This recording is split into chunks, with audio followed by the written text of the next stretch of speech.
Welcome to A Dram of Outlander. This is Desiree, your podcaster and the writer for adramofoutlander.com for all things Outlander, from the Diana Gabaldon book series to the Starz TV series and everything in between.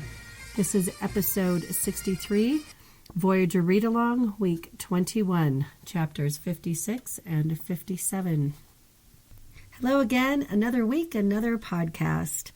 Yes, as you can hear, I'm still battling this terrible cold, so my apologies if I don't sound up to par. I'm doing the best I can and drinking hot lemon and raw honey as we speak.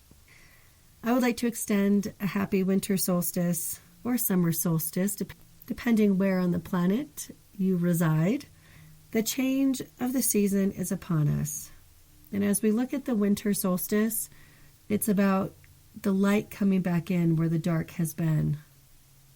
Summer is my favorite season, but at the summer solstice, the days are growing shorter.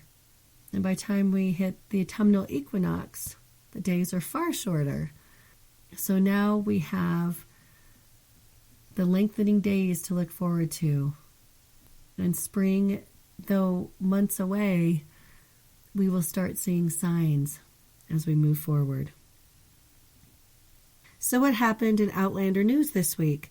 Well, Entertainment Weekly released an exclusive photo from season 3, and it's of Claire holding baby Brianna, introducing her to Frank at the hospital. Now, this is a very big baby for a newborn, but I only nitpick that.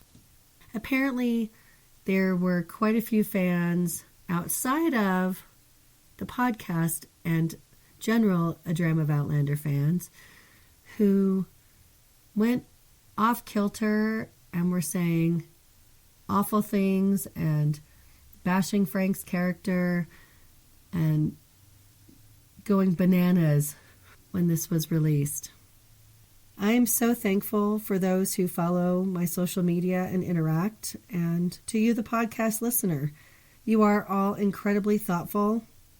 And don't bash Frank simply because he's not Jamie. And we have to remember, Jamie wanted Claire to go back to Frank so she and the baby would be safe and cared for. Voila. And there you have it. This is part of the story. And I don't know how the TV show is going to depict it. It's a different universe than the books. But this was always an integral part of the written story, that she went back, and Jamie wanted to make sure that they would be well in her own time. And Frank fulfilled that, and Claire fulfilled that promise to Jamie.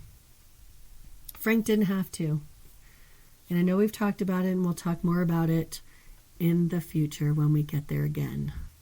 I extend my appreciation to you for being able to be balanced and have discussions without being mean and hateful. It's embarrassing as a longtime fan that so much of this goes on. Entertainment Tonight online released a video Q&A with Sam and Katrina that went over fan questions. It was all in good fun, and it seems that their friendship has deepened, and they even have more of an innate comfort around each other, and even to the point where they're sitting similarly, waiting for questions to be asked. Both links to the Entertainment Weekly and ET Online are on the Dram of Outlander Twitter and on the A Dram of Outlander Facebook page. You can find it there. So this is good news that we're starting to get the PR machine going, and hopefully we'll get little bits and pieces more and more as we go toward the season 3 premiere. And no, we have no idea when that's going to happen. Those of us who are optimistic would like to say April following Black Sails, but we really don't know. As soon as it's announced, it is going to explode the internet, I am sure. And again, I want to send you to Instagram and to follow No Fooling Productions. That is Matt Roberts, and he's posting the most beautiful collages of his favorite photos he's taken while in Scotland. It's been quite a journey for the cast and crew and production, and we get to see that in these photographs. The other thing that happened this week is My Peak Challenge is open for registration. Sam posted all over social media about it this week. If you're into fitness or want to be, check it out. And I wanted to say thank you for joining me at my table for a dram of Outlander and conversation. Let's dive right in. Chapter 56, Turtle Soup. Yes! My probably all-time favorite non-sex scene was in the last podcast. One of my favorite scenes overall in Voyager has to do with turtle soup. So Claire has been sutured by Mr. Willoughby, and she wakes to terrible pain in her arm. There are 43 stitches in that arm. Now, if you get something like 5 to 10 stitches, that's considered numerous. 43 is an absurdly large amount, and that speaks to how devastating this injury was.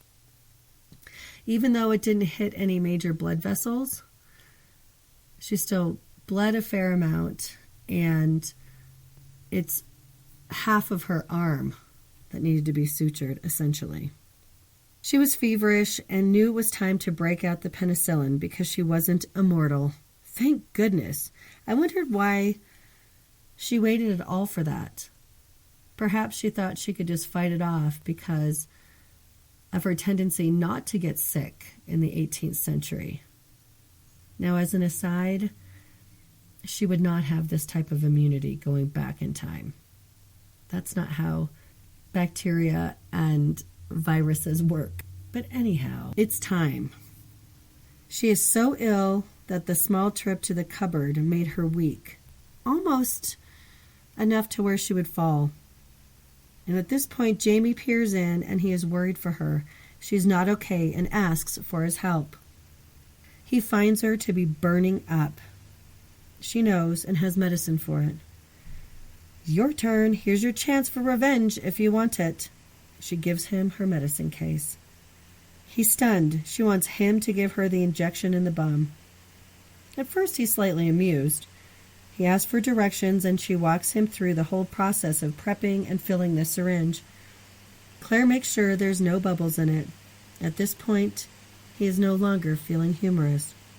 He tells her he's not very good with his hands, which makes Claire laugh, of course, as she, of course, knows how good he is with his hands and at doing so many different things. But he's never done anything like this. Maybe only stabbing a man in the stomach with his dirk. Think about how difficult it is for most people. Imagine if I asked you to give me an injection. Could you do it? I can, but it's part of my job. Even though injections are a part of our normal lives, it's still something most would rather not do. Jamie is in a century where there are no injections except what Claire has done to him. Remember when he got shot by Leary? Claire says, look, I did it to you. You know what it feels like. It wasn't that bad, was it? He was making her nervous. He decides to do it. He leans over and swabs the area with brandy-soaked cloth, a.k.a. alcohol prep pad. It's to remove the germs from the surface area. And then she instructs him how to angle the needle and how quickly to depress the plunger. She closed her eyes and waited, but nothing. She opens her eyes to see him pale and sweating. She grabs the brandy pad, swipes across her thigh, but he says, shut up! She took it, aimed her best, and plunged it into her muscle. And it hurt. And it hurt more when her thumb slipped from the plunger. Then he reaches and helps her finish the injection. She thanks him and he apologizes. She says it's all right. She remembered how hard it was to do it the first few times. I suppose sticking a dirk in someone is easier. You aren't worried about hurting them after all. At this, Jamie exhales loudly, obviously taking it the wrong way. He put away the case. She apologizes and told him she didn't mean it that way. He agrees. Well, you should. It is easier to kill someone to save your own life than it is to hurt someone to save theirs. You're a deal braver than I am, and I didn't mind your saying so. The hell you don't. The hell I don't. And she laughs. Sounds could be heard overhead. They were heading for Jamaica now. Claire expounds. I wouldn't risk being shot at and hacked at and arrested and hanged if there were any choice about it. He says he wouldn't either. She's astonished by this, that he doesn't believe he has a choice in it all. I'm a man, Sassenach. If I thought there was a choice, then maybe I could not do it. You dinna need to be so brave about things. If you cannot help it, aye? Like a woman in childbirth, aye? You must do it, and it makes no difference if you're afraid. You'll do it. It's only when you can say no that it takes courage. She watches him for a bit, then decides to tell him a story, the story of Graham Menzies. He was an elderly patient at the hospital. He'd been in America for decades. She'd previously removed a cancerous leg, but he was back after it spread. Still more surgeries. It was also costing a bundle to keep him there, and you know how thrifty Scots can be. And he knew he was going to die anyway, maybe only months. And he had been thinking about suicide to save his family, the money. He had an elderly mother in care. He had people to take care of. And though he had been a successful fisherman, this was still quite expensive, and to him, a fruitless, pointless journey. And she says it's a lot easier not to give up when it isn't you that's sick. She doesn't really think he gave up exactly, though. And Claire opts to help him. She took off a bit of morphine from his daily meds to get one strong dose. That way it wouldn't look suspicious, because morphine should have been in his system. When it came down to it, though, she couldn't do it. Claire is a healer. She punctured the skin with the needle, but couldn't press the plunger. So he did. He reached over with the last strength that he had, with his hand over hers, and depressed it. Now, it would have been fine if Claire would have left the room immediately before he had passed away, but she sat there with him until his heart no longer beat. And a young nurse came in who was very nervous, and she thought it looked wrong that Claire, the doctor, was sitting there doing nothing when the man was clearly dead in front of her. And then there's the case of the syringe sitting on the table. Of course, this young nurse talked, and Claire had the presence of mind when she left the room to drop the syringe in the incinerator. And it was a case of nurse against doctor, and the claim from the nurse was dismissed.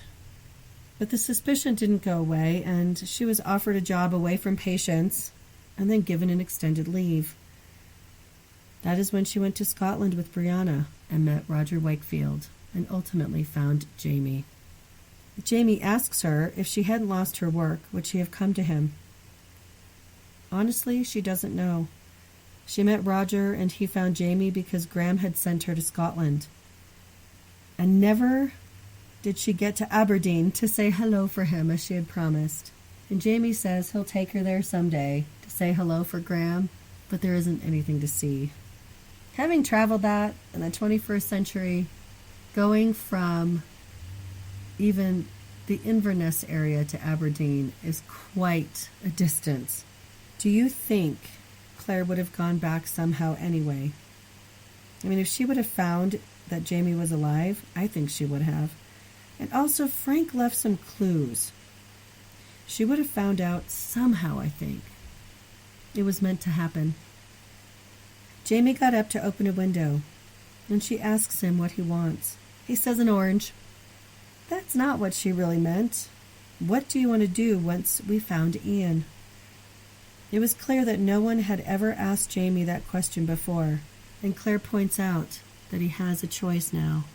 Claire thought through Jamie's last 20 years, hiding, imprisoned, all his aliases, but all these names were now known back in Scotland, and he couldn't go back for some time because of Sir Percival. She was also thinking about Lollybrock, and normally a haven for Jamie. It was no longer his. It belonged to the Murray family. And he was thinking the same as her. No, they couldn't stand Jamaica or any of the English-owned islands. And she brings up the possibility of America. And he thinks it's all savages and wilderness.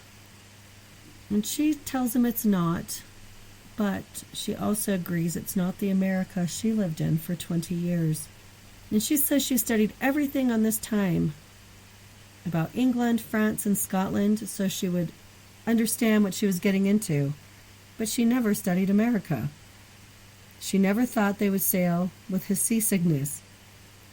And she knows nothing about America in this time period. How ironic.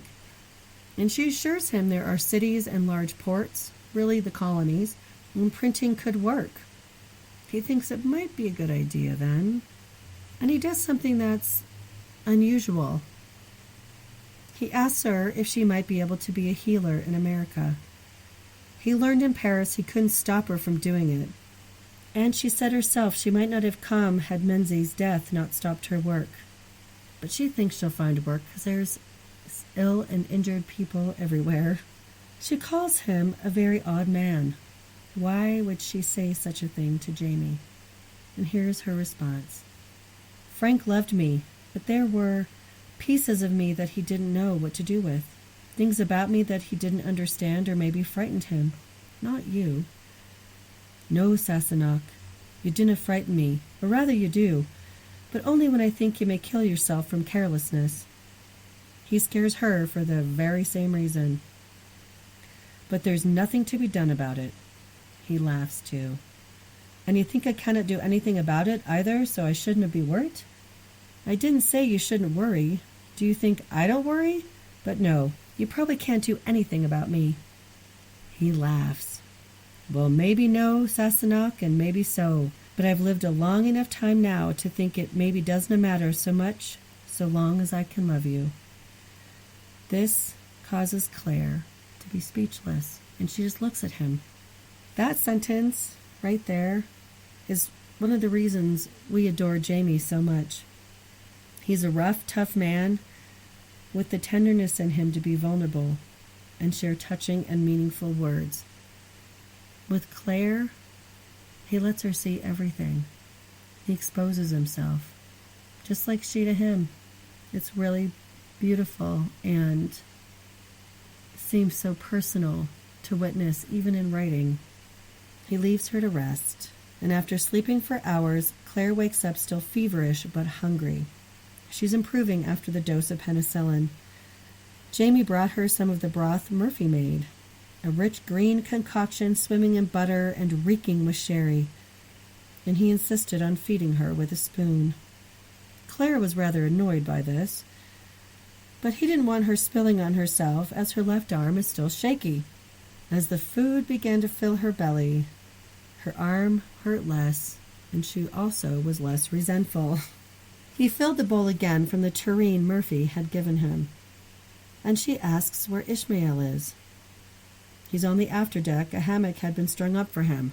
He didn't like being below. And she asks what type of soup it is, enjoying the spoonsful. It's turtle soup. Stern caught a hawksbill, and he saved the shell to make combs for her hair. Jamie has an odd look on his face and tells her that Ishmael is not running free on the boat and that Fergus is watching him. The sherried turtle soup is starting to take a toll on Claire, and things get rather, playfully sexy. And she begins to speak in some sort of stream of consciousness. Says Fergus is on his honeymoon and he shouldn't have to watch Ishmael. And is it really turtle soup? It's marvelous. So Claire is getting a little tipsy. She hasn't eaten much. She has an infection from the injury. It's all coming together. And Jamie says, "Aye, well, he'll be wet a long time. Do him no harm to keep his breeches on for one night. And they do say that abstinence makes the heart grow firmer." Jamie usually is so well equipped to quote things. absence, and fonder. If anything's growing firmer from abstinence, it wouldn't be his heart. That's vera body talk for a respectful married woman, and inconsiderate forby. Inconsiderate? I'm a wee bit firm myself at the moment.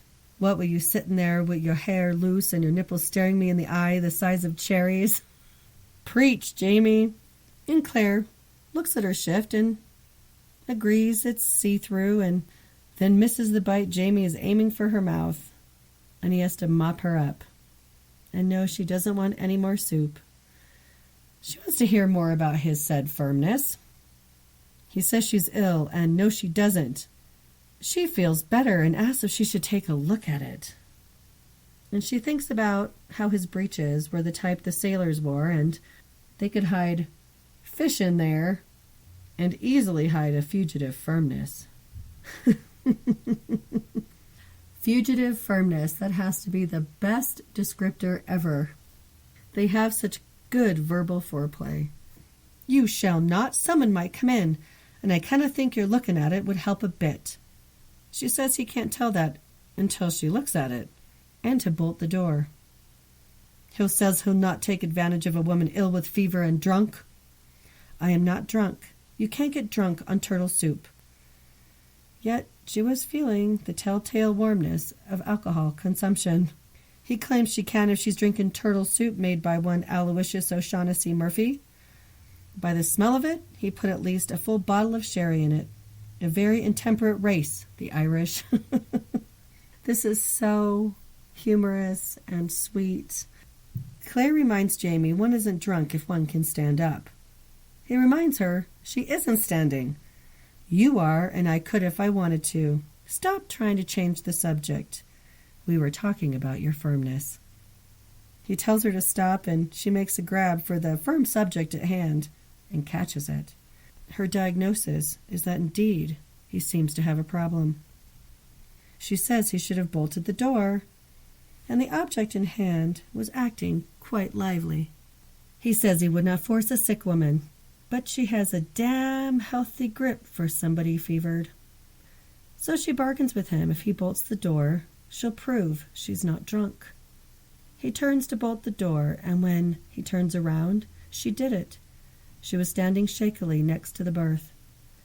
And now Jamie goes into sex logistical mode. Too much sea swell to do it upright. No room in the berth for the two of them. The floor isn't big enough either, and it would hurt her arm. But then he seems to have come to a possibility. And at this, Claire lunges for him, and in a moment his breeches are off, and she's investigating his firmness with her mouth. He says she feels like a hot coal, and this must be what it's like to make love in hell with a burning she-devil. Ever religious, our Jamie. And this makes Claire laugh, which was quite difficult given the circumstances. As Claire is doing her investigating, a knock on the door banged. It was Lawrence Stern. Jamie had to talk to him, but Claire kept to her business. He says Fergus wants to go to bed. Jamie says he'll relieve him presently, and Lawrence keeps talking and talking while Jamie struggles more and more to converse. And then Lawrence keeps yammering on about this and that. At this point, Jamie pushes Claire to her knees in front of the berth, kneeling behind her. And Lawrence still talks. Claire has to bite the comforter to keep from laughing. Finally, Jamie gets rid of him with a "Good evening, Mr. Stern," and Lawrence leaves a bit befuddled. Claire spits out the comforter and says, "Oh my God," and notices his hands were large and hard and cool on her heated flesh, and he remarks on her fine round ass. The wicked swell helps his efforts with the lurch, and Claire shrieks. "Shh," he says. Her skin is so sensitive from the fever. It's heightened, and he held her, only anchored by her breasts, and she loses herself. And in desire fulfilled, her fever broke with satisfaction. And as a side note, I don't know if you're aware of this, when a woman has a fever, Her vagina is hot and fevered too. Can't imagine what that felt like. After Jamie moved away from her, she was damp, and the breeze from the open window made her shiver. He closes the window and picks her up like a rag doll, placing her back in the berth. He inquires about her arm. "What arm?" she says. He asks if she can stand up. "Not for all the tea in China." "I'll tell Murphy you like the soup." And off he went to relieve Fergus. I love how Diana Gabaldon writes sex scenes. It's often unexpected. And they're not really graphic, but we get the whole picture to extrapolate from. And the humor. And what drives the characters she's writing about. I mean, don't all of us have some funny sex stories in our own experiences? At least I hope we all do. I mean, it's quite a comical act if you just break it down into what we must do. And she really gets a good handle on it for readers. And for those who might want to try Murphy's aphrodisiac soup, remember there's a mock turtle soup in the Outlander Kitchen Cookbook. If you make it, I would love your feedback on the drunkenness of it and its effects, without detail. So Claire is making her recovery. They're on their way to Jamaica. Marcelly and Fergus seem to be getting along great. Ishmael and Temeraire are still on the ship, though. Chapter 57, Promised Land.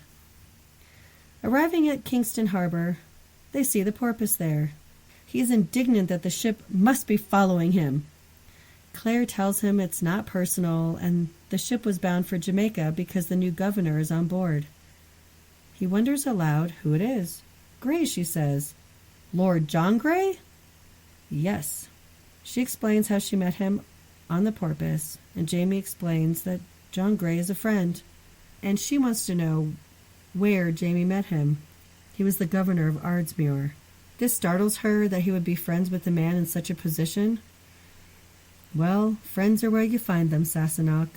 Let us hope Mrs. Abernathy proves to be one. So he's changing the subject really quickly. Jamie is holding a huge secret back from Claire. William. Remember him in Lady Geneva? Hellwater? This is all going to come crashing together. So Jamie really moves her away from this line of thought. And then Ishmael, dressed in seaman's clothing, appears at the rail as they come around the headland. He wants to leave the ship here. "I be leaving now," to be exact. Jamie agrees and asks if he'd rather have a boat. Ishmael reminds Jamie he agreed to put him ashore wherever he wants, and he wants to go right here. Jamie has a boat lowered to take him ashore. He says he also promised him gold. Ishmael doesn't want gold. He wants to take Temeraire with him. So Jamie has Temeraire brought to the rail and asks if he wants to go. He doesn't have to, but he can. He is stunned about being asked what he wants to do. Has he ever been asked that before? This is much like Jamie's response when Claire asks him what he wants to do. So though Jamie was not enslaved throughout his life, the obligations in his life, his commitments, directed what he did. It wasn't out of choice. It was out of need. Jamie asks him more than once, and Temeraire gives no response. Then Ishmael decides to speak to him in a language he clearly understands. And at this, Temeraire gasps, falls to his knees, and presses his forehead to the deck at Ishmael's feet. "He be going with me. He be going with me," repeated Ishmael. And they went, rowed to shore with some provisions and a knife each, taken to the jungle's edge. So they've been deposited, and Claire's problem of owning someone is taken care of. Lawrence thinks they have gone to be with a band of Maroons. There are always men who prefer to take the chance of dying like animals rather than live as captives. Jamie turned sharply to look at Lawrence, but said nothing. He knows something about this mindset, doesn't he? Claire and Jamie made their way to Jared's plantation with Marcelly and Fergus. It's called the Blue Mountain House. Though the house was near the shore, the mountain was about a mile behind it. Jared's letter arrived a full month before Jamie and Claire did. The caretakers were a Scottish husband and wife, the McIvers. They were relieved to see Jamie and Claire, worried the ocean had taken them when they hadn't arrived on time. They were a kindly couple. He bald and weathered from the tropical sun, and her a grandmotherly type and plump. Claire finds out that Mrs. McIver is about 5 years younger than herself. And Mrs. McIver takes Marceline and Claire to get cleaned up and to have a nap before supper. Fergus and Jamie went with Mr. McIver to direct the partial unloading of the Artemis and the disposition of the crew. Claire's arm had healed enough to only require a light bandaging, but she hadn't been able to wash in the sea as she had done prior. So after a week, a bath and a clean bed sound like perfection. It's nirvana. She was still wobbly on her feet after her time at sea, and she banged into the walls almost drunkenly as she followed Mrs. McIver's. The tub was filled with hot water by 2 slave women. Claire thought she should feel too guilty to enjoy the bath, but she didn't. That's an interesting thought. If this is how things are, and you cannot change it, how should you feel? Of course, it's absolutely wrong to have slaves, but they are there and being utilized. How does one reconcile this? It seems that everyone just goes along with that program. I don't have the answer for that. Would it be bothersome if we were born and raised in that era? I think for some of us it would absolutely be bothersome, and for some it would just be status quo. It's a tough situation. She washes with a loofah sponge and uses a chamomile geranium shampoo supplied by Mrs. McIver's. She felt wonderful after her bath, and she collapses gratefully into the bed, enjoying stretching out full length before falling asleep. This must have been a little piece of heaven. When she awoke in the afternoon, it was drawing late. Jamie was asleep next to her naked. He's always naked. He opens his eyes to her stirring and pulls her to his mouth.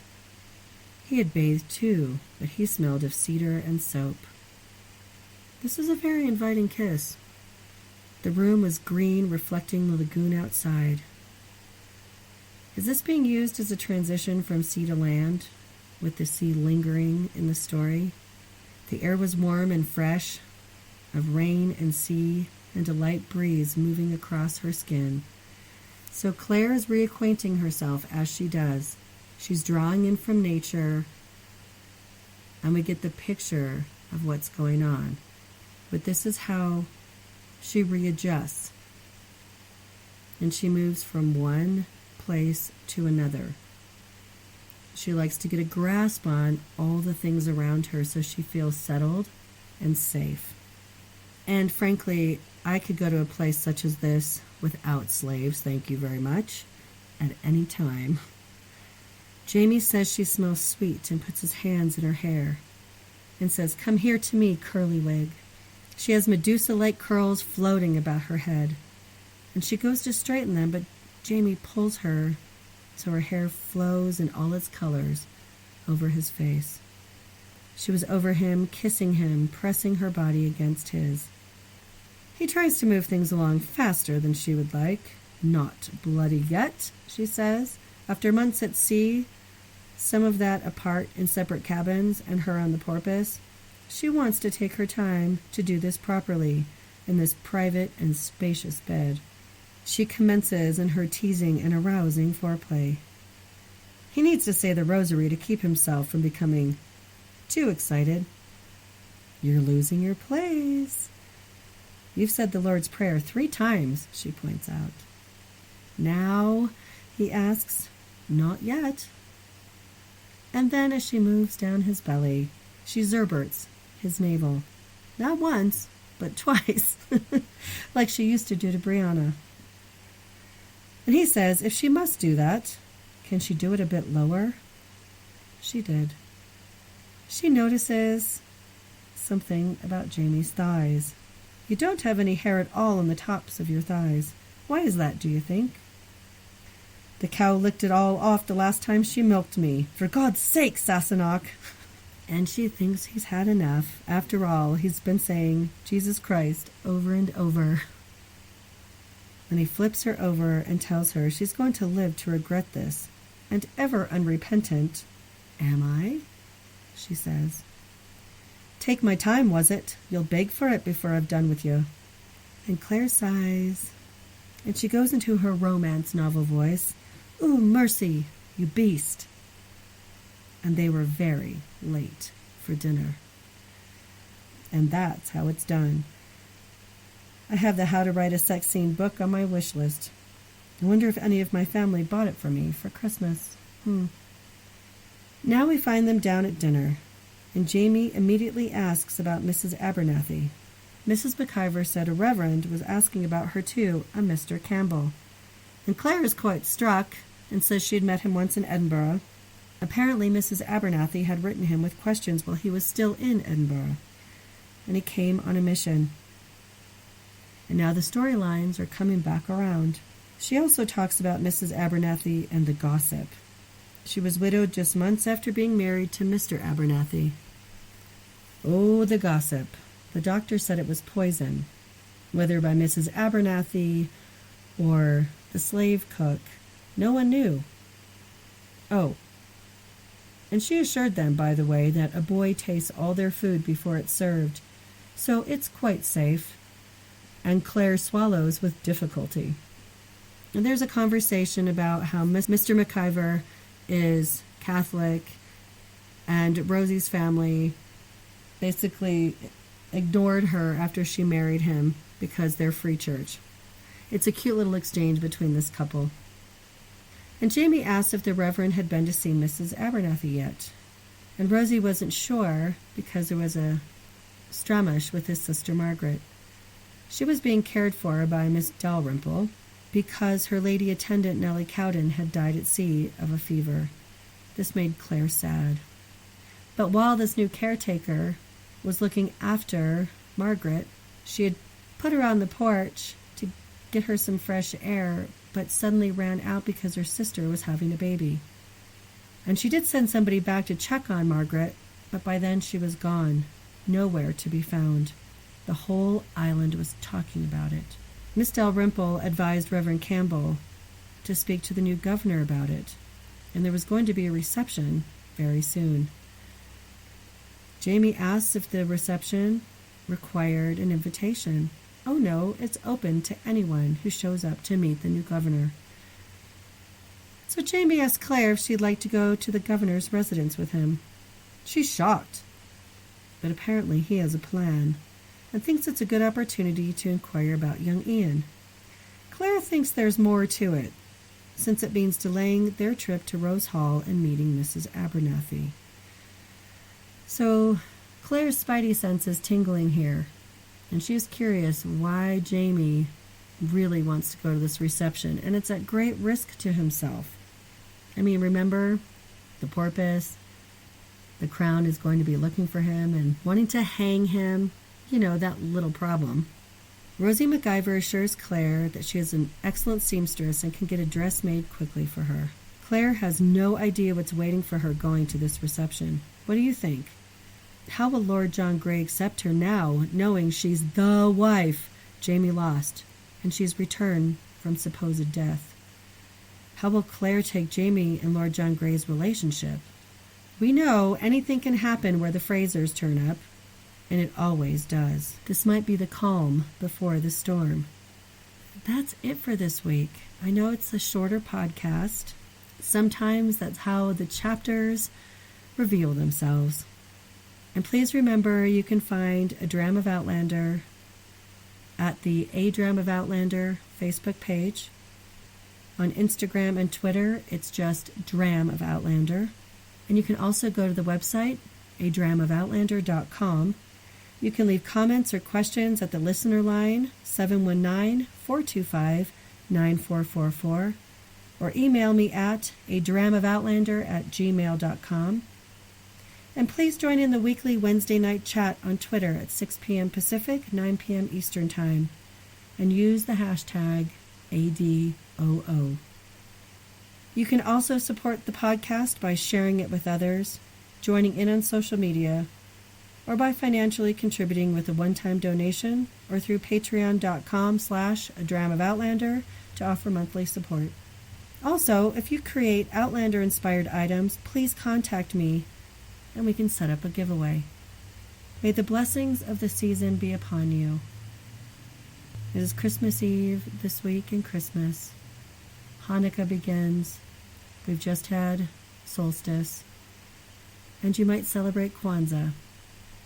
And the new year is right around the corner.